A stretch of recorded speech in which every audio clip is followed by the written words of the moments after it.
Thank you for the warm welcome. I'd like to talk about very serious problems that we're facing right here at home. But for a little perspective, I would like to start with some very important events that are taking place right now, far away, in an area of the world where the United States has been intensely involved for a long time and surely will continue to be.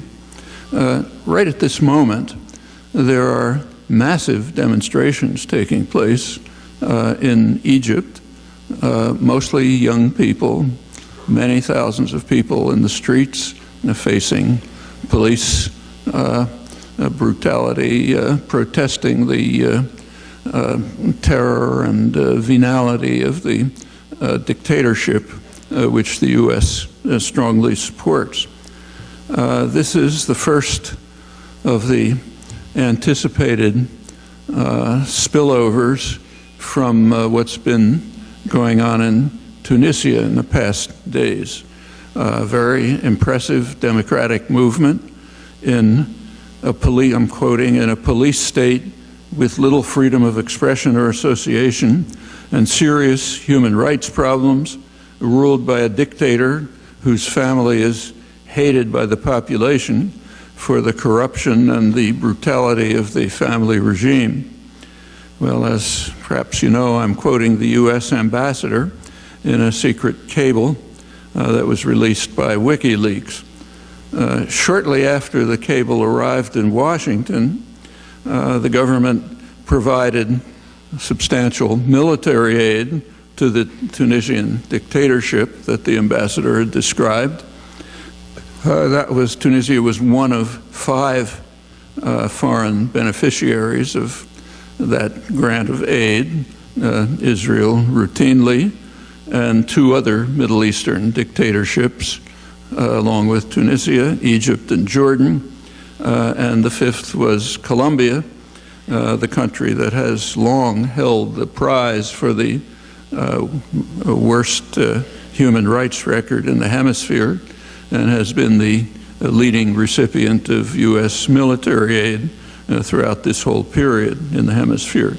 A correlation that generalizes, unfortunately. Well, there's a guiding principle in this and many other cases. It was articulated clearly a couple of days ago by Marwan Mouasher. He's a Carnegie Endowment Middle East specialist, former high official of the Jordanian government. He's reacting to what was happening in Tunisia. He says, the traditional argument put forward in and out of the Arab world is that there's nothing wrong, everything is under control. He's quite correct, and the argument generalizes far beyond the Arab world. It generalizes to the domestic scene in the United States as well. Right now, in fact, if the population is sufficiently passive and obedient, everything's fine. Doesn't matter what else is happening. The guiding principle is that the powerful should try to gain their ends by any feasible means, supporting harsh dictatorships in the current Middle East case, and that's fine. One can ignore the popular will as long as the population's kept under control. And the pattern's quite general and very significant for us in a number of ways. One I've mentioned, namely the guiding principle applies right here to us. So obviously significant for us. And it has indeed throughout American history. I'll return to that. Another reason is that this guiding principle, this contempt for the population as long as they're under control and reliance on dictatorships, is a very direct and serious security threat to us. It's a root cause of the terror that Washington is theoretically seeking to combat but in reality is consistently stimulating by pursuing this guiding principle. Incidentally, that's also at the root of the huge military budget of the U.S., about the same as the rest of the world combined, strangling the economy. Half of the famous deficit, the other half of the famous deficit, which Mr. Obama will be talking about in the State of the Union message, and I'm sure won't mention. The other half of the deficit is the totally dysfunctional privatized healthcare system, about twice the per capita costs of any other of comparable countries, some of the worst outcomes. If we had a health system of the kind that comparable countries have, there would be no deficit, and probably there would indeed be a surplus.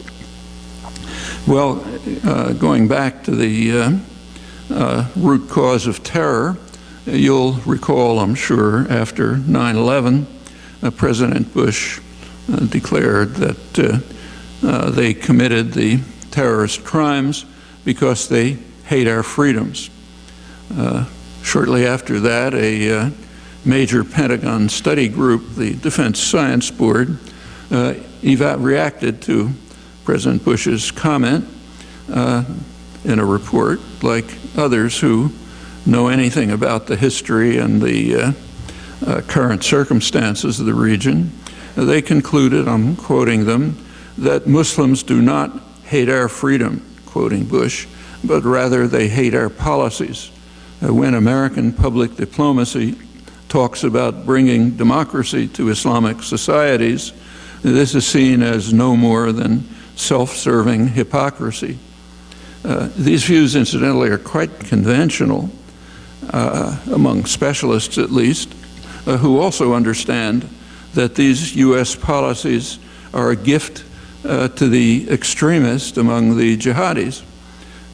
General consensus on this is formulated clearly by David Gardner. He's Middle East correspondent of the world's leading business daily, the Financial Times, many years of experience in the region, books and so on. He says, so long as the jihadis can rely on the United States to stand by its Arab allies, such as the House of Saud and President Mubarak of Egypt, then the bin Laden franchise's monstrous bet that it can foment a class of civilizations may be evil, but is not wholly mad. If we continue to connive in the survival of tyranny, we abet the onward march of the jihadis, for whom Western policy is their most consistently reliable ally. That same observation was made by Michael Scheuer, who for many years was in charge of tracking bin Laden for the CIA. He concludes that the United States of America remains bin Laden's only indispensable ally, and that remains true. Obama is a very strong supporter of the House of Saud and the Egyptian dictator who's now under siege in Cairo and Alexandria. The insights are by no means new. This is all old hat. In 1958, President Eisenhower, in internal discussion since declassified, he consulted with his staff on what he called the campaign of hatred against us in the Arab world, and not among the governments, who are mostly supportive, but among the people. It was pretty striking in 1958, because just shortly before, Eisenhower had intervened to force Israel, France, and England out of the Sinai, which they had conquered, an act of aggression. But instead of gratitude, there was a campaign of hatred. About the same time, the National Security Council, top planning body, released a report in which they explained the campaign of hatred. They said, the report says that there's a perception in the Arab world that the United States supports harsh and brutal dictatorships and blocks democracy and development because we want to make sure we control their energy resources.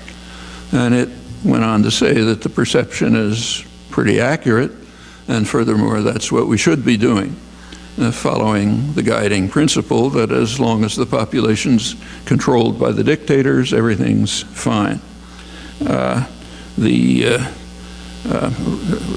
Right after 9/11, the Wall Street Journal, to its credit, did a poll among wealthy Muslims, the kind of people it cares about, people, directors of multinational corporations, wealthy professionals, people deeply embedded in the U.S.-run system in the region.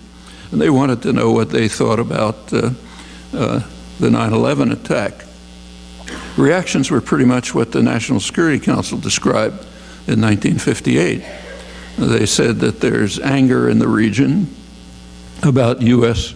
support for the dictators, for U.S. blocking democracy and development. And by 2001, there were more specific complaints. One of them was about the murderous sanctions on Iraq, which murdered literally hundreds of thousands of people, strengthened Saddam Hussein, and forced the population to rely on him for survival, probably saved him from the fate of other dictators we support. That didn't get much of a ripple here, but in the region, people notice when hundreds of thousands of people are slaughtered by a brutal and harsh sanction regime, U.S. of course. And the other thing by then, not in 1958, was U.S. support for Israeli occupation, terror, and violence. Well, that's after 9/11 among wealthy Arabs. You can imagine what the reaction would have been if they'd done a broader poll. The same was true of the Iraq War. The Iraq War, you should remember, was undertaken with the expectation that it was going to increase terror. That's the expectation from intelligence agencies, including the CIA. More material has come out recently from the Chilcot hearings in England. England's actually carrying out an investigation of the build-up to the war, which we're not. And the counterpart to the CIA released information that the British government was aware, and the CIA was aware, that the attack was likely to increase terror. French intelligence, others said the same thing, as did many specialists, and it happened. In fact, more than was expected. Terror the year after the invasion of Iraq went up by a factor of 7 using U.S. government statistics. That's quite a sharp rise, even more than was anticipated. Actually, there's a dramatic illustration of that that's taking place right now, of the doctrine that, the Muashar doctrine, that as long as the population's under control, everything that's fine.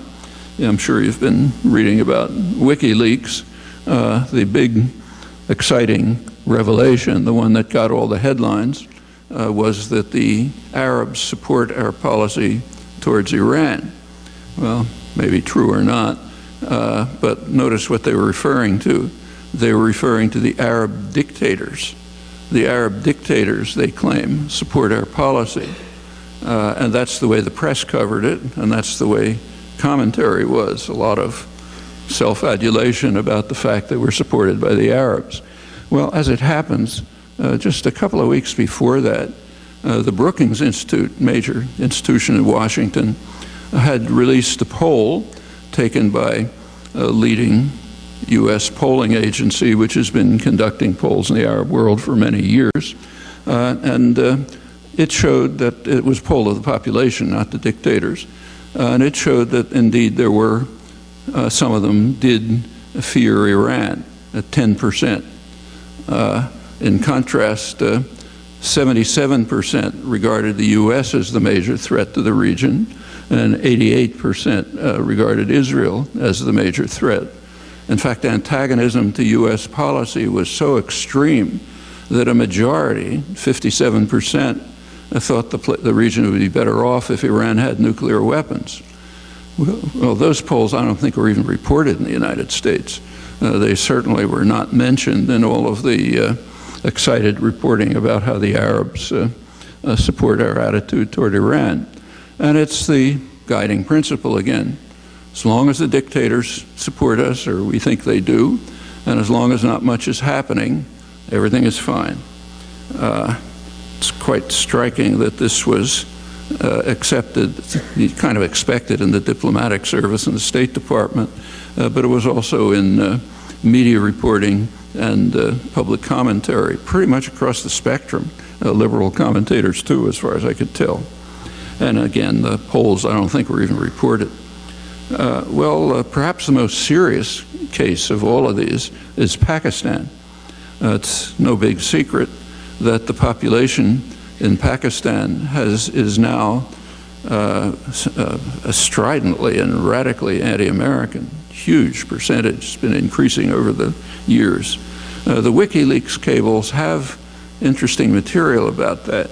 They reveal that the Ambassador Patterson, has been regularly informing Washington that by expanding the Afghan war into Pakistan, as we've been doing, and by pressing the Pakistani army to attack the tribal areas, and by drone attacks and so on, all of this is inflaming public opinion even further.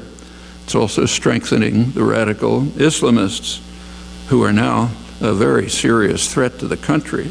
It's even raising the threat that Pakistan's nuclear weapons, huge supply of nuclear weapons, which incidentally were built with the help of the Reagan administration, it's raising the fear that these might fall into the hands of the radical Islamists. I mean, that's the ultimate nightmare, but we must continue.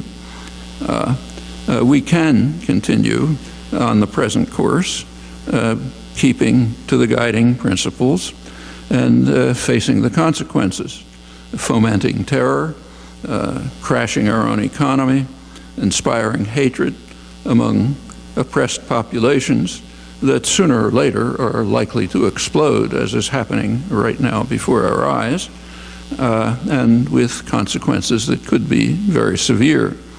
Quite severe in Egypt, but in Pakistan, extremely severe, and elsewhere too. But if we decide to pursue this course, we should at least do it with eyes open. Well, let me turn to the domestic scene. Throughout American history, there has been a constant struggle over who should control and who should obey. The Founding Fathers were quite ambivalent about democracy, even democracy for the narrow sector of people who they felt should participate, namely free men, no women, no slaves. It's worth remembering that the first revolution in the hemisphere that brought about a society of free men, not women, but free men, was in 1804 in Haiti. One of the reasons why Haiti was so feared and repressed by the United States, which was terrified that this might spread. Same with Europe, and still is up to the present moment. But not here. Here it was supposedly democracy for free men and a limited democracy. James Madison, who was the main framer of the Constitution, as you know, he was concerned that if voters could determine policy, then the majority would challenge privilege, and they would insist on policies in the interests of the large majority of the population. And that's unacceptable. So he therefore framed the constitutional order so that power should be in the hands of the Senate. That's the way it was set up under the Constitution. The executive was an administrator. power was in the hands of the Senate. The Senate, according to Madison, as he explained in the debates of the Constitutional Convention, he said the Senate represents the wealth of the nation, the more capable set of men who have respect for property owners and their rights and understand that the primary task of the government, I'm quoting him, is to protect the minority of the opulent against the majority. Well, in order to ensure this outcome, the Senate was given the most power, and senators were given 6-year terms, and they were elected by legislatures, so they'd be under control. Remember, it wasn't until a century later, under the 17th Amendment, more than a century, that under very substantial popular pressure, direct election of senators was established. That's what the 17th Amendment is.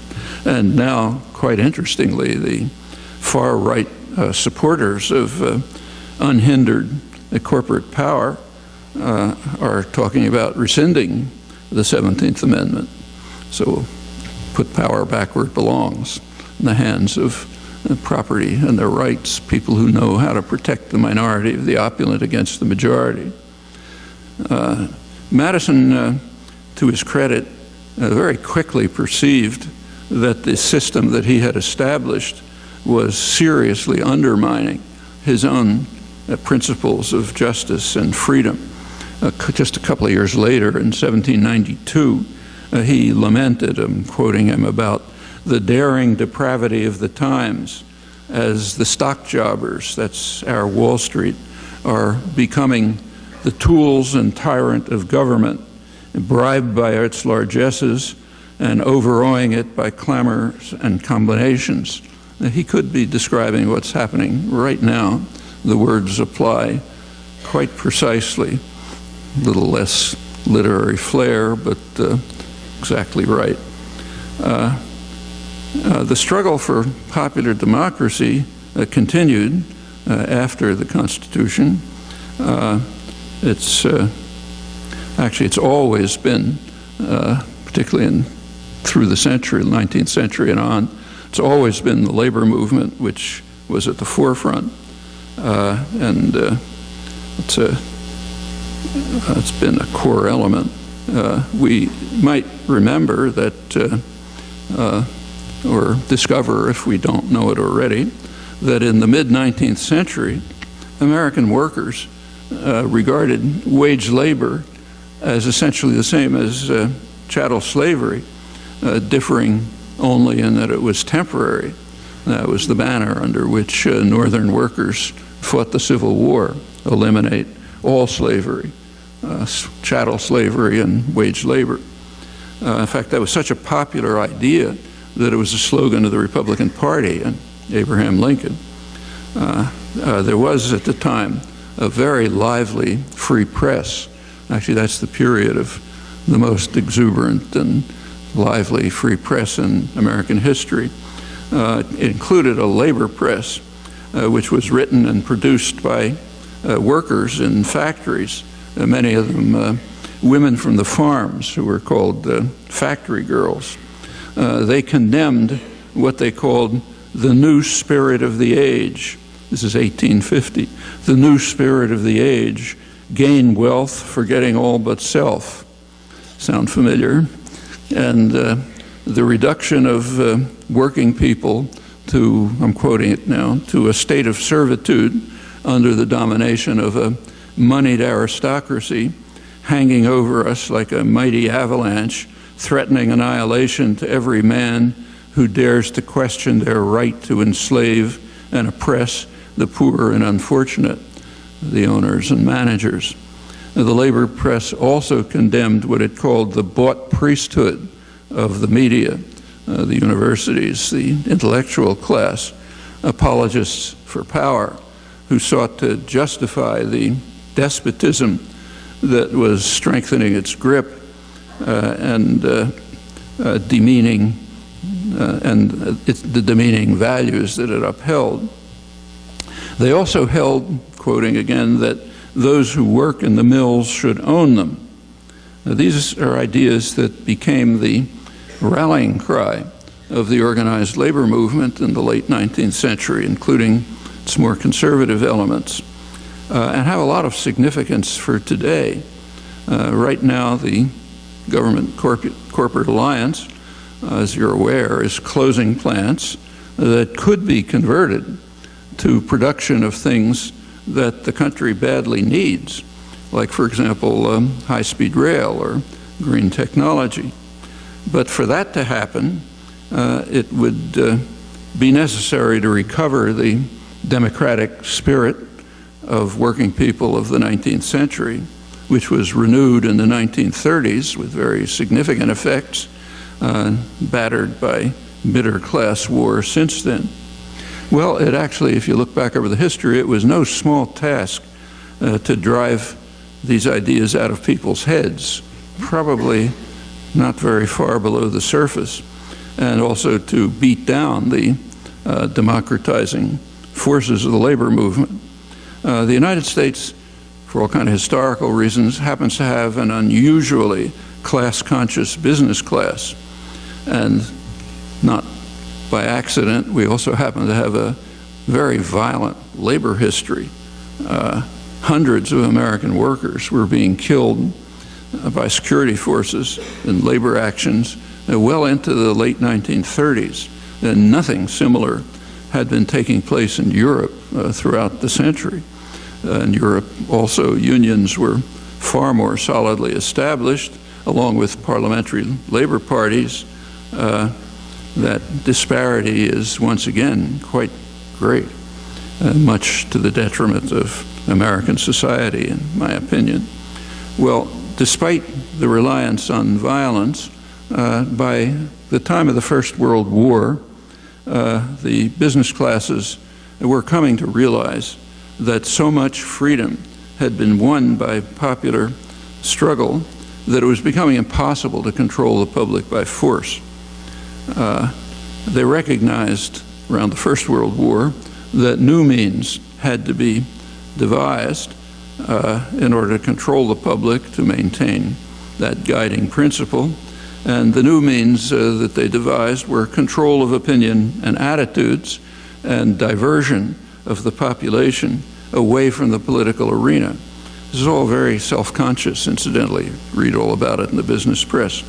That's when the public relations industry, now a huge industry, that's when it began to develop in the two freest societies in the world, Britain and the United States, where the problem was greatest. The goals were very explicit. Read some of them. The goals were to engineer consent of the masses so that the intelligent minority could rule without disturbance by ignorant and meddlesome outsiders, that is, the population. Their role is to be spectators, not participants in action. These outsiders must be fed necessary illusions and emotionally potent oversimplifications in order to keep them under control.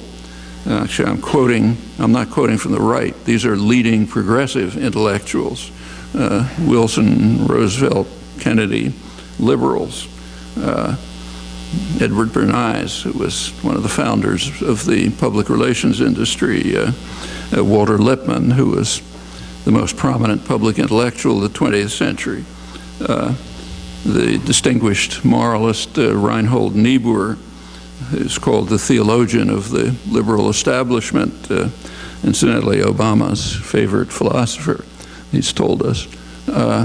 If you move over, elite opinion was similar across the spectrum, and it gets naturally much harsher as you move to the right. And the similarity to the debates in the Constitutional Convention is quite evident. Also the similarity to the Muashar doctrine that the U.S. is applying in the dictatorships that it supports. Well, the business press, back around the same time, urged that people should be directed to what it called the more superficial things of life, like fashionable consumption.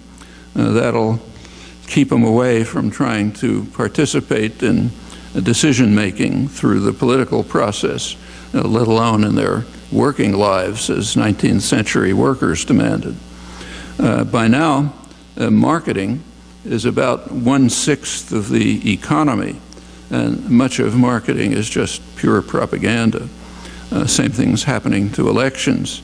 Increasingly, especially in the last 30 years, they're PR extravaganzas. That's particularly since the 1970s, when major changes took place in the economy. I'll come back to that. We're now in a situation where both markets and democracy are being very effectively undermined by the business classes and others who praise them to the skies. If you've ever taken an economics course, you've learned that markets are based on informed consumers making rational choices. And you're supposed to repeat that when you take an exam. If you've ever looked at television and looked at an ad, you know that business is pouring huge efforts into creating uninformed consumers who will make irrational choices. They want to undermine markets in their own interest. So, for example, if we had a market system and, say, General Motors was advertising a car, they'd put up a small ad saying, here are the characteristics of the cars that we're going to sell next year or try to sell. Well, you know, they don't do that. What they do is have a famous football player or a Hollywood actress or somebody car performing some miraculous thing, you know, and the effort is to try to delude you, to try to create uninformed consumers who will make irrational choices, thus undermining markets. And democracies undermine the same way. Not surprisingly, it's the same people. PR agencies who put up the ads are also running the elections. So in elections, you don't provide information about the candidates. It's the last thing you want to do. What you do is try to delude people with rhetorical devices, with slogans and so on and so forth, but keep the issues out of sight.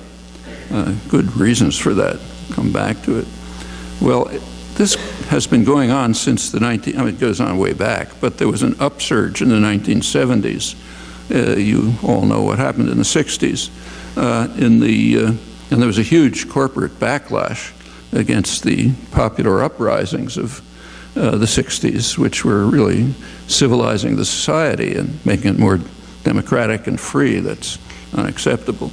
There was also a lot of legislation in the public interest and against the interests of business, like the Environmental Protection Agency, OSHA, defending safety standards, health and safety standards for working people, the Earned Income Tax Credit, probably the most important liberal measure since the New Deal.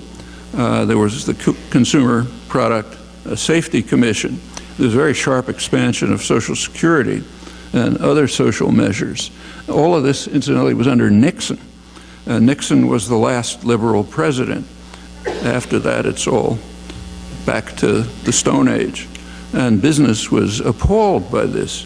Right at that time, there was a vast increase in lobbyists to shape and control legislation, actually to write it, to serve corporate interests. There was the beginnings of the major attack on regulation, which is an interference with corporate prerogatives, and also protects the economy and people, but it doesn't matter.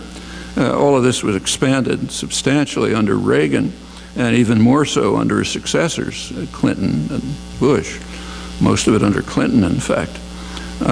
There were new think tanks were established, like the Heritage Foundation, to try to take over the ideological spectrum.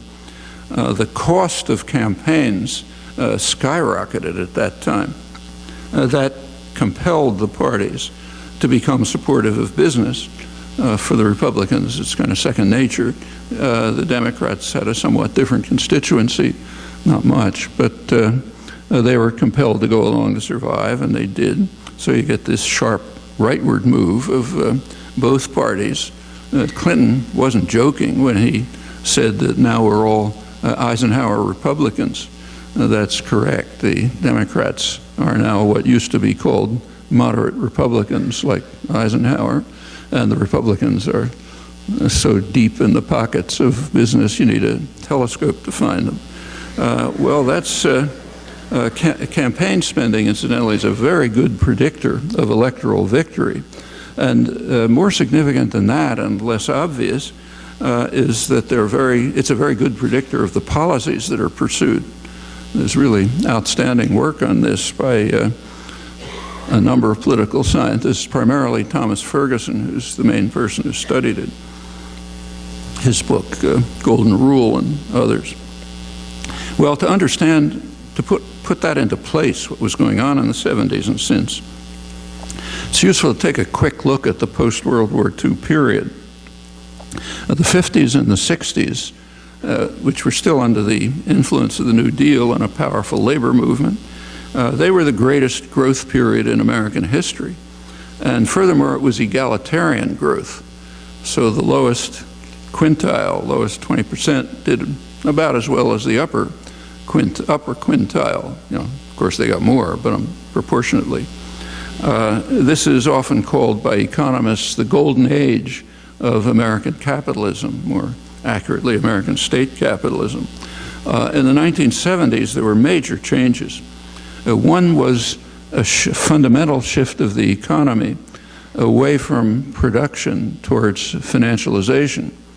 The role of financial institutions, they have a role, you know, to direct unused assets to productive uses, and that's more or less what they were doing in the 50s and the 60s. Now they do almost none of that, and they're probably harmful to the economy. But they also grew enormously. There were a few percentage of corporate profits back in the 60s. It's now maybe a third, probably hit 40% at the peak right before the recession. And along with this was the hollowing out of production. It's essentially not that production stops, it's just shipped abroad. That has a lot of advantages. It sets working people in competition with one another all over the world, and that has the obvious effect of lowering wages and benefits. That's fine for corporate profits, and for banks and investment firms, it's terrible for the workforce and the middle class, but now we're back to the guiding principle. As long as they are quiet and passive, everything's fine. Meanwhile, state corporate policy, government policy specifically, has been increasingly geared to welfare for extreme wealth and privilege. The extent of this is pretty shocking when you look at the details. And we all know that, or should know, that inequality has maybe reached the highest level in American history, but that's misleading, because the sharp rise in inequality has to do with the extreme top of the income spectrum, the top 1%, even the top 1/10 of 1%. Now, that's where there's been a spectacular increase in wealth. That's predominantly corporate executives, hedge fund managers, and so on. Tax cuts have been very carefully crafted to benefit the super rich, particularly this tiny slice of super rich.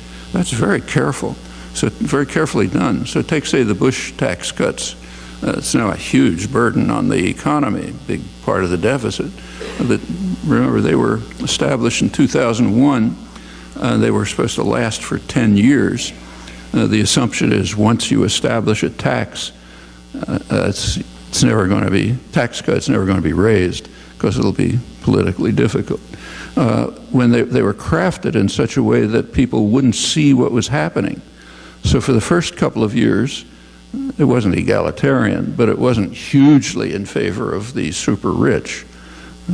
So people had a sense, okay, we're all getting a tax cut. In fact, one of the first things that happened was it was carefully designed. Everybody got a small tax rebate, so you felt good, look, we're having a tax cut.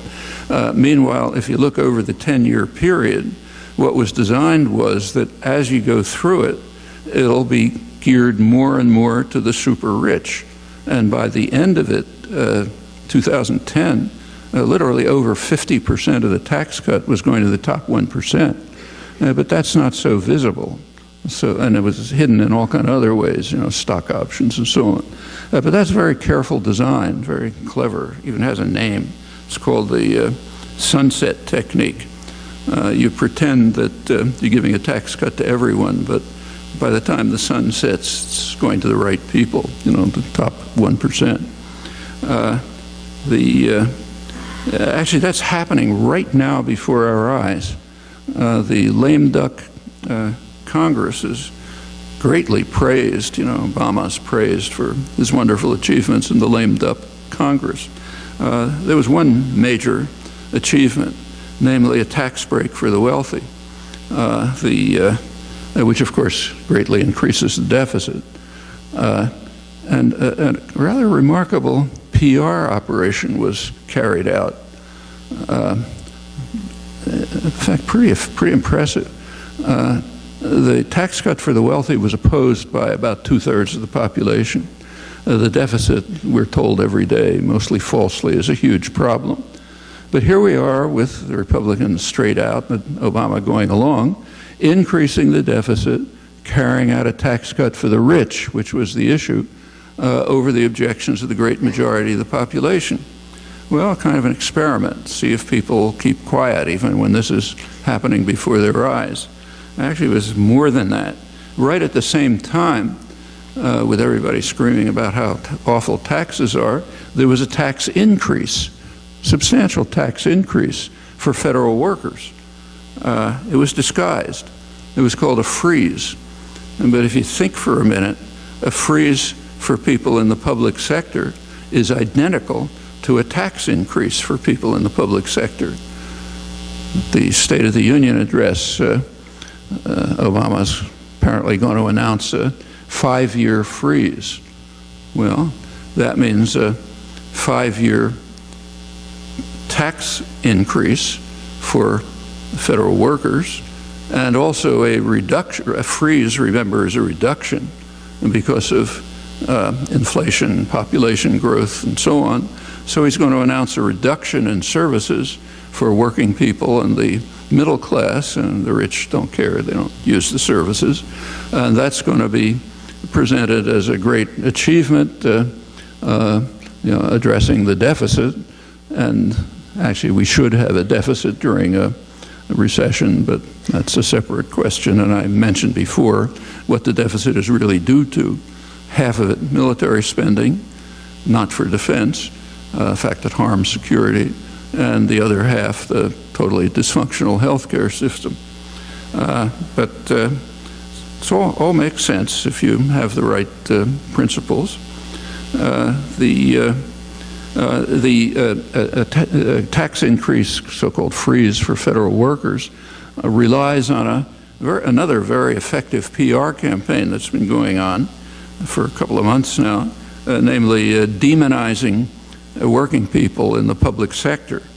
That's been successful, as polls show. Now, people are beginning to accept the message that our financial crisis is not due to huge bonuses and Goldman Sachs, but to the fact that teachers and police and firefighters are getting overpaid and have these wonderful pensions and so on. I mean, all total lies, but lying is so routine by now that it's not even worth mentioning. It's just the mode of discourse. And the same is going to be true of presumably of what is going to be announced in the State of the Union. There was also, during the lame duck session, an interesting device introduced, a payroll tax decrease for Social Security. Now that sounds good, and people feel good. They're going to get a little money in the mail. But just think about it for a minute. It's a Trojan horse. The Social Security tax decrease was carefully timed for 2 years. That means it's going to come up during the next election. Okay, that's the sunset technique again. Everybody knows that during an election, nobody's going to call for an increase in the payroll tax. So therefore, it'll become permanent. And if it becomes permanent, that has a great consequence. It helps defund Social Security. The Social Security is actually in very good shape, and despite what you read in the press, it contributes zero to the deficit. And furthermore, it's well funded for a long time to come. But if you defund it, then it'll be in trouble. And there's a standard technique of privatization used all the time. It's being used right now in public education. Maggie Thatcher used it in England when she wanted to privatize the railroads. Defund something, and then it stops working, and then you have a clamor about making it work, so you have to privatize it. Absolutely standard and routine. I mean, it takes genius not to see it. So the idea is defund Social Security, then it'll be in trouble, then we'll have to privatize it. That's a huge bonanza for Wall Street. Trillions of dollars of capital are going to go into the hands of financial managers to play games with, make huge profits, and when they get in trouble, as they will, get bailed out. Of course, it also substantially increases insecurity, but that doesn't affect the wealthy, certainly not the super rich. Peter Peterson, billionaire, who's been heading the campaign to destroy Social Security for years, and one of his standard lines is, "I don't rely on Social Security." That's true if you're a billionaire, but for most people it's the means of survival, especially now that their wealth has collapsed after the fake wealth of the housing bubble burst. But there are more reasons, apart from the fact that Social Security helps the middle class and the working people and not the wealthy, there's another reason for trying to get rid of it. It's based on a very dangerous principle, Social Security. It's based on a principle of solidarity and sympathy. The Social Security is based on the principle that you care if a disabled widow across town is starving. And you're not supposed to do that. You're supposed to gain wealth forgetting all but self, the new spirit of the age 150 years ago, and not care about other people. And that's drilled into people's heads from childhood. And Social Security stands as in opposition to that. And so do public schools. Public schools are based on the principle that even if you don't have children in the school, you care whether the kids go to school. So therefore, there should be a good education for them. And that, again, is no good. Public schools don't mean a thing to wealthy people, but they do mean a lot to the population. And that spirit of solidarity and sympathy, that's quite dangerous. That could spread and lead to other consequences. Well, these are major developments right now. They're all part of a systematic campaign of quite bitter class war, which has many aspects. In fact, it's happening in many ways which aren't visible. Actually, the tax cuts for the rich are also not very visible. One of the ways that it's being carried out is by changing the rules of corporate governance. Now, those are established by the government. Corporations are state-created artificial entities, and the government sets the rules of corporate governance. They've been changed substantially in the United States, not in other countries. So, for example, chief executives are now permitted, under the new rules, to select the boards that determine their salaries. Okay. Doesn't take a genius to figure out what's going to happen from that. There's techniques have been devised by the government to allow executives to get stock options instead of direct pay. That's a way of concealing the huge giveaway to the super rich. There were efforts in the early 90s by government agencies to try to at least get some transparency into that, but Congress beat them down. Deregulation has been going on since the late 70s, and that gives enormous benefits to corporate management. is very harmful to the population. In fact, we can see that. During the period when the New Deal regulations were in force, there weren't any financial crises, 50s and 60s. Since deregulation began, there's been a series of regular financial crises, right through the Reagan years, and the Clinton year, big tech bubble, and on, of course, right now is the worst of them. They keep getting worse. Each one's worse. There are direct consequences of eliminating the kind of regulation that would keep a financial system functioning. But it doesn't really matter if they get worse and worse, because the rich make out fine. They get bailed out each time. So the trick is the public pays the costs and the rich make the benefits. It's a wonderful system. One part of this, everyone knows about the bailouts. They're visible and they create a lot of anger, but they're the least of it. Much more significant was than that was the Treasury and the Fed giving very cheap credit, making cheap credit available to collapsing the corporations and banks, and plenty of other devices. They far outweigh the TARP subsidy. There's also a crucial government insurance policy. The government insures big corporations and banks against failure. There's a name for that. It's called too big to fail. That means if you're a big bank, or you're Goldman Sachs or Citigroup or something like that, you know you're not going to fail, because if you do, the taxpayer is going to come in and bail you out. Well, that creates very perverse incentives. It means you should, in fact, take major risks, make a lot of money, and when they collapse, as risky transactions do, don't worry about it. Taxpayer will come in and fill your pockets. Exactly what's happening. Now bigger than ever. Just take a look at the bonuses.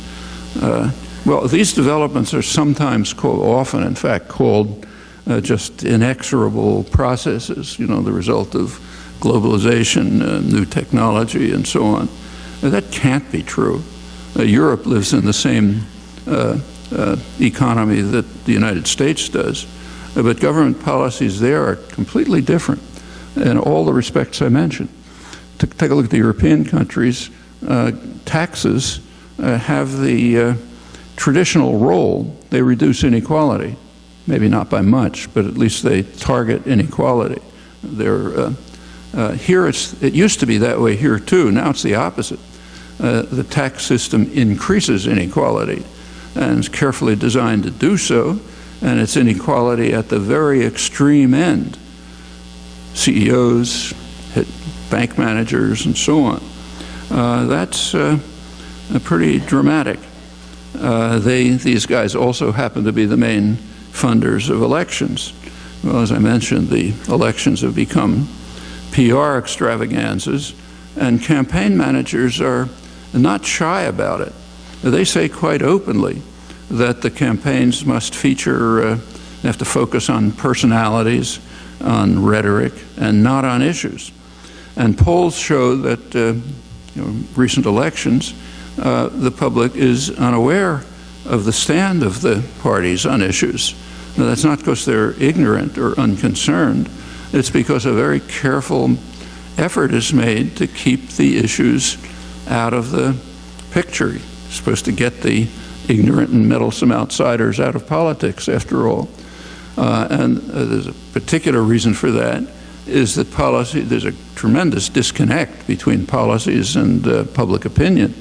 So that's another reason for keeping issues and policies out of the public eye. Now, actually, it's more nuanced than that. Now, there have been some careful studies of Senate votes. And Senate votes, it turns out, are responsive to a part of the public, namely the very rich. So the top third, if you take a look at the top third of the income distribution, senatorial votes kind of correlate reasonably well with opinion, overwhelmingly with the very top. You take the middle third, there's no correlation. You take the bottom third, there is a correlation, but it's negative. that means votes are counter to the wishes of the constituency. Well, again, makes sense within class war. Campaign spending is now so extravagant that elections are basically bought by private concentrations of capital. As you may know, Obama in 2008, after the election, won a prize from the advertising industry for the best marketing campaign of 2008, beat out Apple Computer. If you look at the business press, which again is not shy, executives were just euphoric. They said, we've been selling candidates like toothpaste ever since Reagan. This is the greatest achievement we've ever had. It's going to change the atmosphere in corporate boardrooms, new styles and so on. And yeah, that makes good sense. I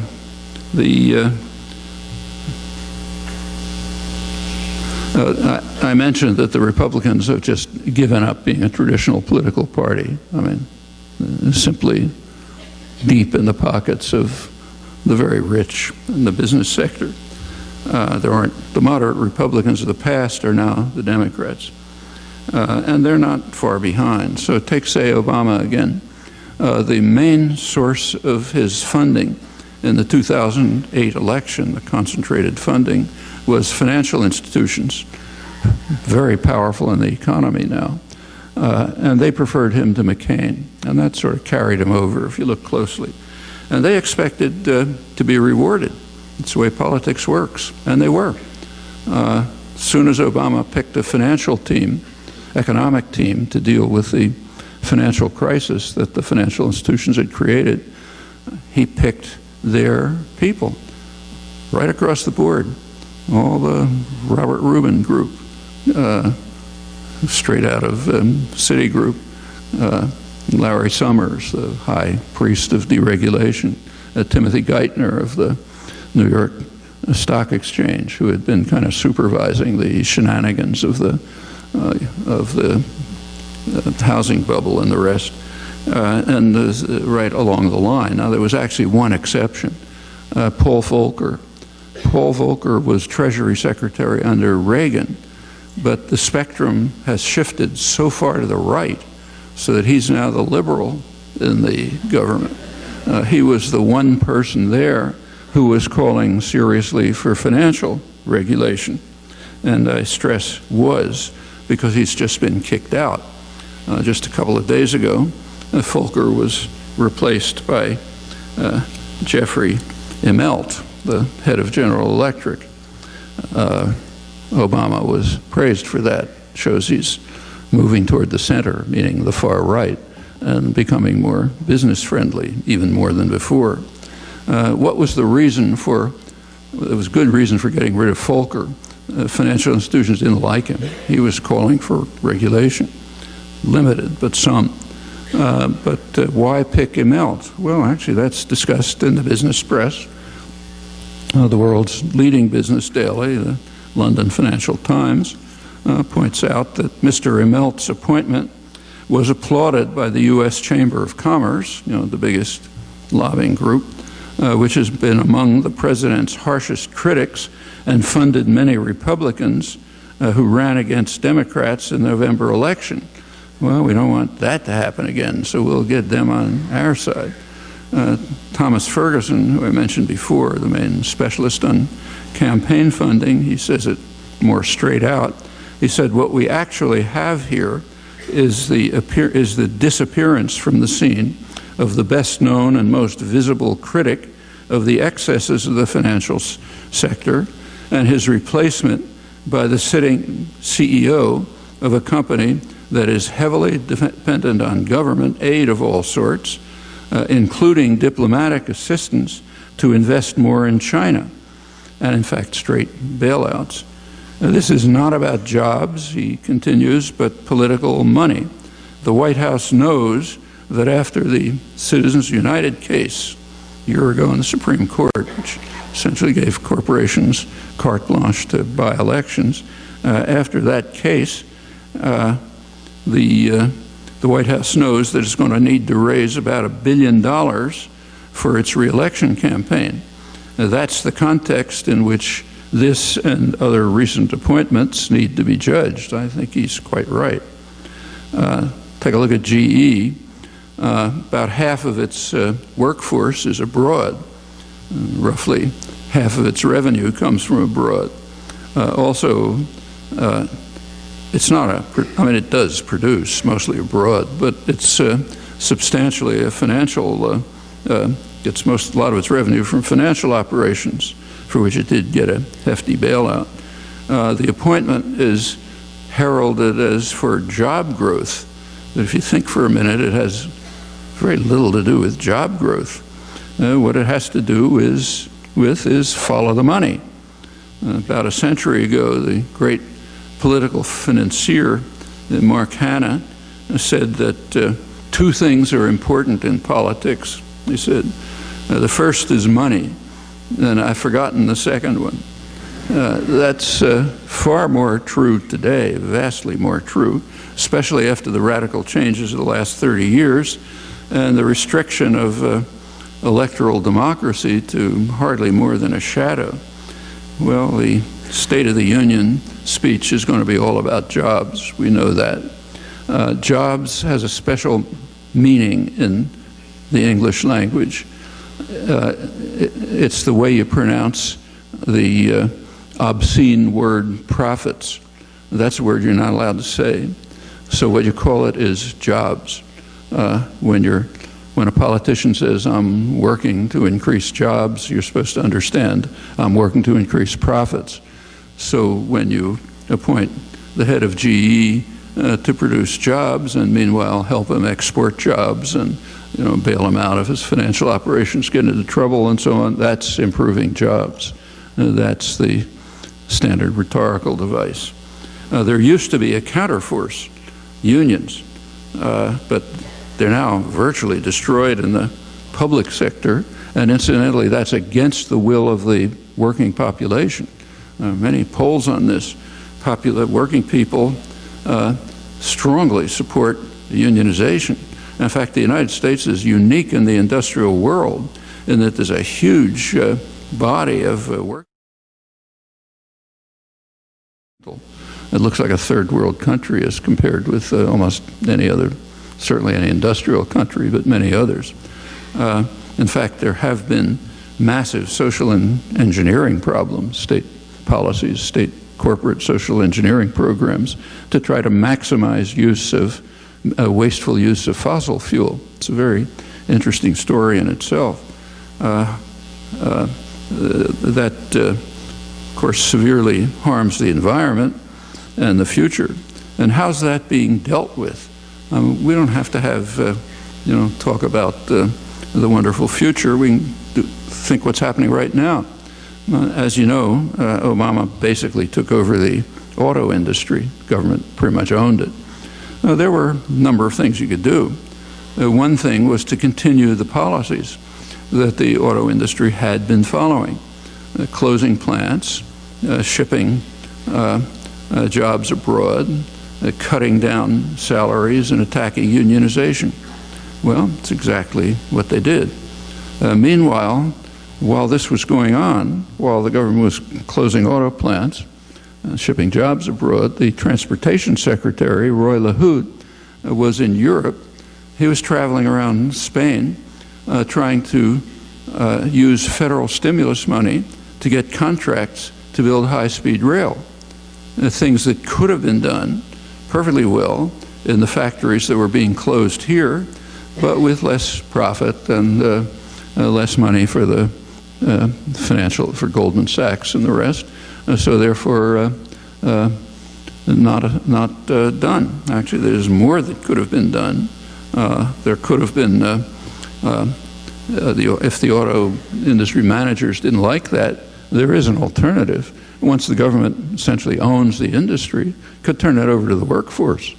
The workforce and the community, so-called stakeholders, maybe with some help, could run the factories profitably without the need for layers and layers of management and bankers and so on, and do the work here. In fact, there have been efforts to carry that through. They don't have, so far they haven't had enough community support or public support to succeed, but they could. That's same is true of green technology. Everyone agrees that's the future growth area, but the growth is in places like Spain and Germany, and particularly China.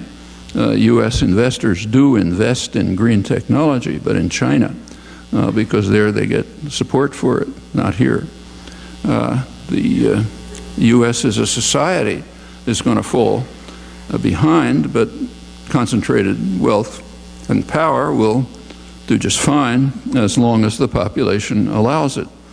And without going on, that's the crucial matter throughout, whether it's Egypt or the United States.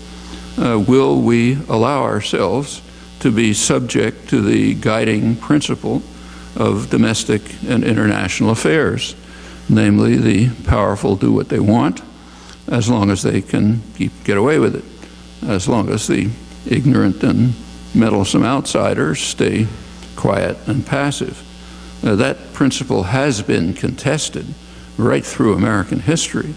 That's why the domains of justice and freedom have expanded quite considerably over time, but not uniformly. There are periods of regression, like right now. It's being contested right now and today, literally today, in places where the conditions are far more onerous than they're here. Egypt, for example. Recovering the spirit of democracy and justice, which is a deep current of U.S. history. Recovering that is possible, but it's a choice. It won't happen by itself, and a great deal turns on how that choice is made. Thanks.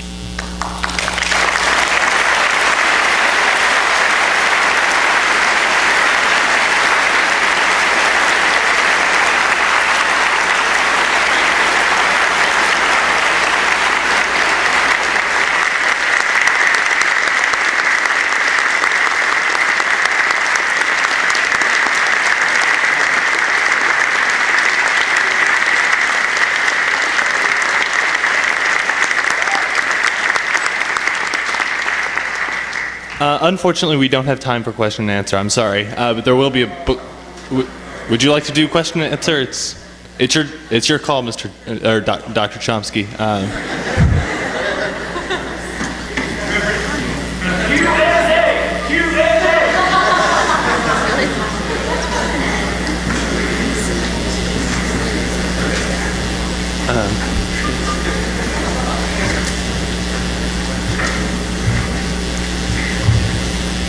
We actually are going to have a few questions, but we can.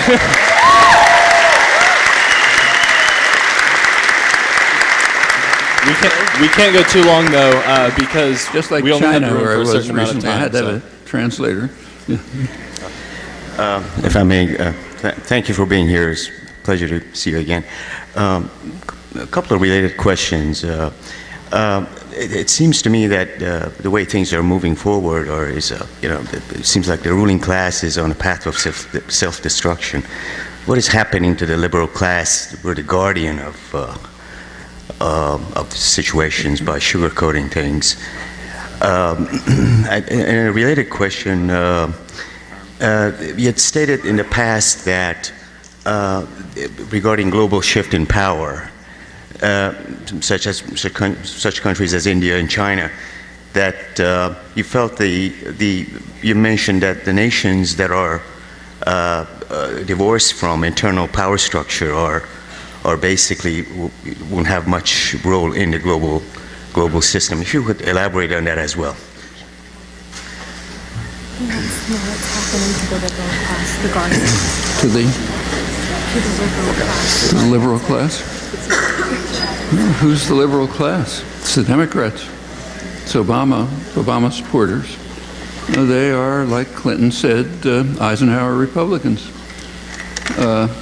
For the reasons I mentioned, they're partly out of necessity, what they think is necessity, partly out of choice.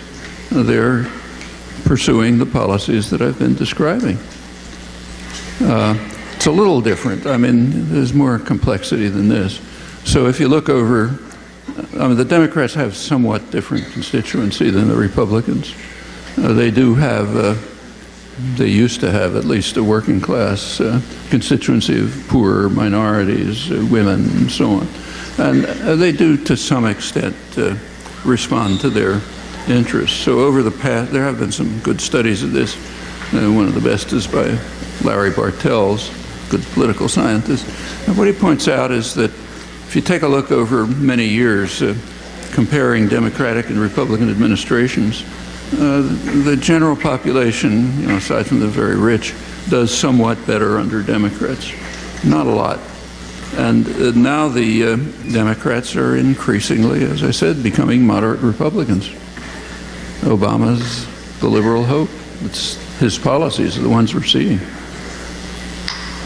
Yeah, my point was basically, if the current trend continues, doesn't that destabilize a society in this third world model that we're in, or going toward? Can you repeat your question, please? The question I have is given the current economic situation, if this trend continues, creating a disability in the society, the traditional role of neoliberalism was to prevent or to maintain this society. And what happens if this condition continues? Where are the liberals that used to maintain, be the guardian of preventing this?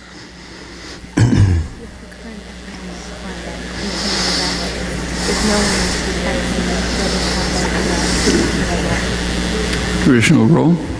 Well, first of all, remember that the main counterforce to the business-run class war, which goes on all the time, the main counterforce has been the labor movement. That's why the labor movement has been under such bitter attack, actually all through American history, but it keeps reviving. But since the Second World War, when it was quite strong, there has just been a major concerted attack on unions. If you're interested in the scale of it, some good studies. There's a book by Elizabeth Phones Wolf. She's not particularly liberal, but she goes through the corporate offensive, propaganda offensive, to try to undermine unions, beginning in the early 50s. I mean, it's just staggering. Cinema, media, takeover of sports league, churches, forced, courses and captive audiences in factories, schools, major attack. And it's been successful. In the private sector, unionization is, is below 10% now. It's also succeeded in creating fear and hatred of unions among a lot of people, not among working people. They want them. But among much of the population, you're supposed to despise unions. It's pretty dramatic this way this works. I mean, I don't know if you guys look at old movies, but back in the early 1950s, 1953, when all this stuff was beginning, there were two major films that came out. One of them was a huge hit. It's called On the Waterfront. The hero is Marlon Brando. And the theme of the movie is that, this ordinary Joe, this honest working man, Marlon Brando, after, finally stands up and overthrows the corrupt union bosses. It ends up with him throwing the union boss into the ocean or something, and you're all supposed to cheer. That's one of them. The other movie was a really great movie, which almost nobody's ever seen. It's called Salt of the Earth. It was a very inexpensively done movie where the theme was feminism and labor. It was about a strike, an important strike, which was actually won with a Hispanic woman more or less leading it, and a lot of worker participation. It's a beautifully done movie. But that had the wrong lesson. So that one tanked. In fact, maybe you can get it in Netflix or something. If you can, it's worth it. But that's what was going on and continues to go on. Now, in the Reagan years, it got much more extreme because the Reagan administration basically pretty much told employers that it's not going to enforce labor laws. And in fact, illegal firing of union organizers tripled, I think, during the Reagan years. Because once you tell the employers, look, we're not going to enforce the rules, fine. Let's break up unions illegally. Now, that increased further in the Clinton years, partly this way, but partly by a little device called NAFTA. One of the specific goals of NAFTA, surely, was to undermine U.S. labor unions. NAFTA made it possible for, where, say, some organizing effort was going on, for employers to put up big signs saying things like transfer job Mexico, meaning if you try to organize, we're going to shift this to Mexico. And in our system, you could ask why, but the fact of the matter is owners are allowed to make those decisions, not the working people. Maybe. I don't see why, but anyway, that's the way it is. Which was a terrific way of breaking strikes. Actually, there was a study done under NAFTA rules by a very good labor economist at Cornell who estimated that the number of breaking of strikes by this method increased by about 50% under Clinton. Now, it's illegal. Of course, corporations are not allowed to do that. But when you have a criminal state, it doesn't matter. You can carry out illegal acts. So there's another attack on unions. Of course, under Bush got worse. Now there's one residue left, public service unions. They've been protected. That's why they still exist. And what we're seeing right now is a major effort to destroy public service unions. That's why you have this propaganda about how, it's the teachers and the police and the firefighters who are tanking the economy. And it's because of these unions which are giving them such fat pensions and stuff. Again, all total lies, but that doesn't matter. It's repeated in the media and people tend to believe it. In fact, a lot of polls show that people increasingly believe it, and you can demonize working people this way, just as Obama's doing, and being praised by the liberals. That was the great achievement of the lame duck Congress. And you'll see the reaction, I presume, to the State of the Union, where he supposed to announce a 5-year freeze. I presume that's going to include a freeze on pay for federal workers, which means a reduction, of course, and it'll undermine unions more. Thank you. I think since there are a lot of people, we better try to keep the questions short. Okay. And I'll try to keep answers short. Thanks for coming. It's great to have you here.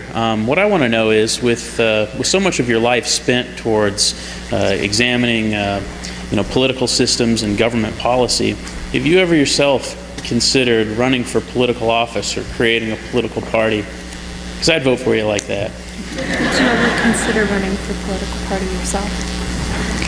I think the worst person you could pick. And in most academic departments like mine, at MIT, the graduate department, there are certain jobs which are a pain in the neck, like administratively running the department. So they're circulated among the faculty, usually given to the most junior person, and then everybody has to do it. Over the last 50 years, I'm the one person who's never been selected because they know I'll make such a mess of it that they want. No, I couldn't do it. Furthermore, it's totally impossible. The only person who can win an election is somebody who can, in our current system, is somebody who can amass hundreds of millions of dollars from the major core components of the economy, like the financial institutions. So it's just not even an option, the way things stand now. I'm sorry, this will be the last question, though. We don't have time for any more. Okay.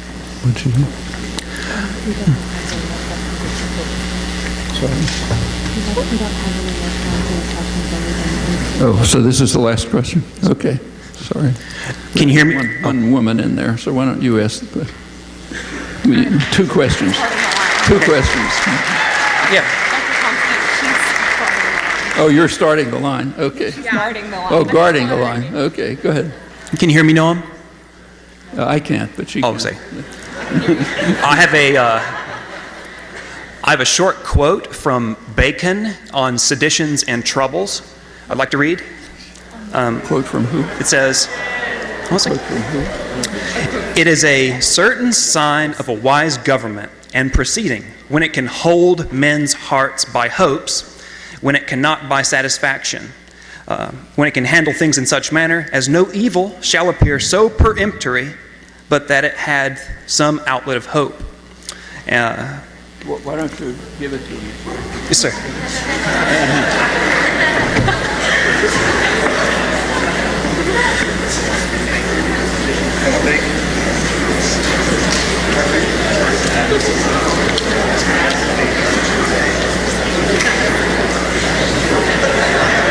I'm not quite sure what his question is. Okay, this is Bacon, not Bagan, which I thought it was at first. It is a certain sign of a wise government and proceeding when it can hold men's hearts by hopes, when it cannot by satisfaction, and when it can handle things in such manner as no evil shall appear so peremptory, but that it hath some outlet of hope, which is the less hard to do, because both particular persons and factions are apt enough to flatter themselves, or at least to brave that which they believe not. They used to have nice long sentences in the 17th century. I think the thrust of it is that if you offer hope, rather than, and don't worry about satisfaction, you may make it. You'll be a wise government. It sounds like a prescription for the Obama campaign. I mean, I don't usually agree with Sarah Palin, you know, but when Sarah Palin makes jokes about what happened to that hopey, changey stuff, it's hard to disagree. If you take a look back at the rhetoric of the campaign, it was hope and change. Actually, if you look back, that was the same for McCain. He also talked about hope and change, but he didn't do it as effectively, and financial institutions didn't like him as much, and and so on. But hope and change for what? What was it? What's it supposed to be? Well, we could see what it is right away. First act of the administration was to pick an economic team. Of course, we're in the midst of a big financial crisis. Financial crisis had been created by deregulation, by criminal activities of the big banks, by fraud, and so on and so forth. So who's your economic team? The people who perpetrated it. So, for example, Robert Rubin, who was the kind of guru, and the one Obama listened to, he was Treasury Secretary under Clinton. One of his great achievements was to push through the retraction of the Glass-Steagall Act, the Depression-era act, which separated commercial banks from investment firms so that commercial banks would be pretty safe. Investment firms can make wild, actions, but it's not going to harm the savings of people. So Rubin helped break that down, along with Phil Gramm, Republican senator. The first thing he did after he broke that down was leave the Treasury Department, become a director of Citigroup, which immediately benefited from that act by picking up a major insurance company, leading the way to its tanking, at which point the public bailed him out and he walked away with tens of millions of dollars. So that's the guy you pick to be the head. The next advisor is Larry Summers, who fought really hard to break down regulation of derivatives, exotic financial instruments. They're another major contribution to the crisis, and so on down the line. In fact, the Bloomberg News, which is one of the major business journals, had an article right after Obama picked his economic team, and they ran through each one of them and their background and said, conclusion was these guys shouldn't be making economic decisions. They should be in court facing subpoenas. I mean, they're the ones who created the disaster. All right, and from then on, it goes on from there. I mean, take the health reform, big exciting thing. First of all, the health reform was welcomed by the insurance companies. You go back and read the business press in August 2009, Business Week had a front page story, insurance companies, hailing health reform. Then after that, they continued to fight against it because it wasn't good enough for them. But what they liked was they were getting a lot of new customers paid for by the government, but the running the program was going to be in their hands. They'll make the money from it. I mean, some regulations they didn't like, and now they're trying to get rid of the regulations, but no, it was very good for them. The public, for decades, you look at polls, either a considerable majority or a big plurality, depends how the question's asked, have been in favor of a national health system, like every other industrial country, which would be much more efficient, much lower administrative costs, much more effective. But that's been considered politically impossible. In fact, that's the word that's used. Well, Obama was talking about it before he got into office, but that quickly disappeared. There was a little residue of it, the public option, but the financial system didn't like that. The public did. And by about 2 to 1, the public favored the public option. That was given away without even an effort, kind of like the tax cut for the rich. 2 to 1 opposed, but who cares about them? One of the crazy things in the American healthcare system, different from any other country, is that by law, the government is not permitted to negotiate drug prices. So, of course, they go out of sight. Drug prices are much higher than other countries. There's one exception. The Veterans Administration, the government is allowed to negotiate, so of course they're much lower. The public's opposed to that by about 85%. Obama gave it away without even a word, and so it goes down the line. And yes, if you can give people hope, you don't have to give them satisfaction, except it breaks down pretty fast. Broke down by the last election. Here, we see it breaking down in Egypt. There, they didn't even try to give them hope, just force. Let's all thank Professor Chomsky for coming one more time.